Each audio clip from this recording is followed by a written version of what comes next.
साधना गर्ने, तपस्या गर्ने, भगवतीको आराधना गर्ने, तपाईँलाई कसैले उपचार गर्यो नमस्कार गरिदिनुहोस् होइन। त्यो त्यस्तो मन्दिरमा राखेको एउटा ढुङ्गा र त्यस्तो मानिदिनुहोस् कि तपाईँ पुग्नु भयो भने फुल चढाउनु हुन्छ, तर तपाईँ हुनुहुन्न भने परैदेखि ओहो त्यहाँ यस्तो मूर्ति छ भन्दै कराउनु त हुन्न नि। हो त्यस्तै हो क्या यो धामी झाँक्री बिजुवा यिनीहरूलाई पनि नमस्कार गर्ने हो। डक्टरलाई जस्तै हो, डक्टर तपाईँ बिरामी हुँदाखेरि जानुभयो, उपचार गर्नुभयो, नमस्कार गर्नुभयो, तर बाटोमा सबै सेता लो लागेको मान्छेलाई नमस्ते गर्दै त हिँड्नुहुन्न फेरि होइन। हो त्यस्तै हो। यसलाई विश्वास गर्ने अविश्वास गर्ने भन्ने कुरा पनि होइन है। म यहाँ डेनमार्क बस्दा बस्दै म नेपालमा धामी भएर आएको पनि होइन। म यहाँ पहिला कपाल भयङ्कर राम्रो कपाल थियो, ठुलो कपाल थियो, लामो कपाल पाल्ने, टुपी पाल्ने, त्यसरी हिँड्ने मान्छे एकदमै। म रक्सी पनि खाने मान्छे हो, माछा मासु पनि खाने हो, मजाले बस्ने मान्छे हो। तर अब मेरो घरमा त्यस्तै थियो। हजुरआमा महारानी बजु हुनुहुन्थ्यो, अनि हजुरआमाको कपाल डेढलक, अनि हाम्रो त बच्चैकालदेखि यो देउताको हुन्छ नि यस्तो त हामीले बच्चैदेखि देखेको। कोही आउँदै मान्छेको मुखै बन्द, बोली बन्द भएको, आफ्नै आँखा अगाडि मन्दिरको के अरे फुल टिपेर हिँड्दाखेरि हातै बटारेर मान्छे सर्प जस्तै हुँदै आउने। अझै पनि गाउँमा बाहुनहरू यो मन्दिरमा पढ्नु छ भने पछाडि थर्र काम छन्। पहिले बाहुनको बोली बन्द हो। त्यस्तो शक्तिहरू हामीले पहिल्यैदेखि देखेको हो के।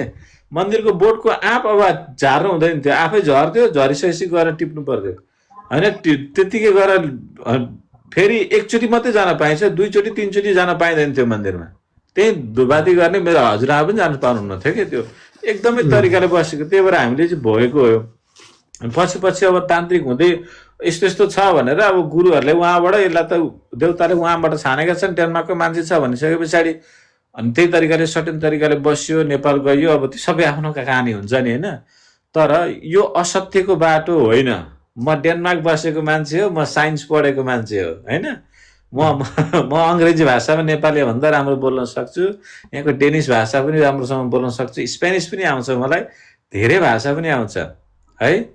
अनि यो जिन्दगीको उकाली ओह्रालीहरू सबै आउँछ।